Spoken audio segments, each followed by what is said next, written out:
હાલ કોરોનાને લઈને અમદાવાદથી ખૂબ જ દુઃખદ ખબર સામે આવી રહી છે।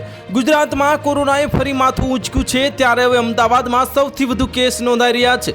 એક જ દિવસમાં 60 કેસ નોંધાતા આરોગ્ય વિભાગ દોડતું થઈ ગયું છે અને મળતી માહિતી મુજબ અમદાવાદ શહેરમાં એક જ દિવસમાં કોરોનાના 60 કેસ નોંધાયા છે।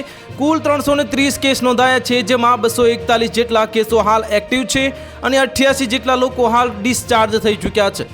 ખાસ કરીને શહેરમાં પશ્ચિમ વિસ્તારમાં કોરોનાના કેસો ખૂબ વધ્યા છે। બોપલ, ગુમા, થલતેજ, ગોતા, ચાંદલોડિયા, વસ્ત્રાપુર, સેટેલાઇટ, જોધપુર, સરખેજ અને મક્તમપુરા જે વારસણા અને પાલડી, ચાંદખેડા, મોટેરા, સાબરમતી આશ્રમ રોડ, રાણીપ, નવા વાડજ, ન્યૂ રાણીપ અને જગતપુર, કેશનગર વાડજ અને વેજલપુર સહિતના વિસ્તારોમાં 190થી વધુ કોરોનાના કેસો નોંધાયા છે।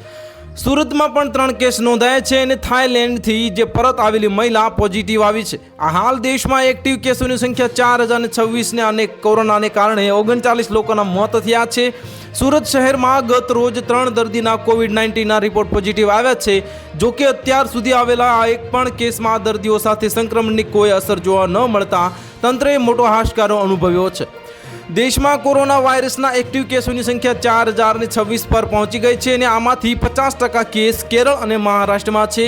કેરળમાં સૌથી વધુ 1416 એક્ટિવ કેસ છે, જે એક જ સમયે મહારાષ્ટ્રમાંથી 494 કેસ નોંધાયા છે અને અત્યાર સુધીમાં દેશભરમાં 27 દર્દી સ્વાસ્થ્ય પણ થયા છે। તો હાલ માટે આટલું જ, મળીશું નવા અપડેટ સાથે। જો તમને અમારા વિડીયો પસંદ આવતા હોય તો વિડીયોને લાઇક કરી દેજો, ચેનલને સબસ્ક્રાઇબ કરી બાજુમાં આવેલા બેલ આઇકનને દબાવી દો, જેથી તમને આવા સમાચારની અપડેટ મળતી રહે।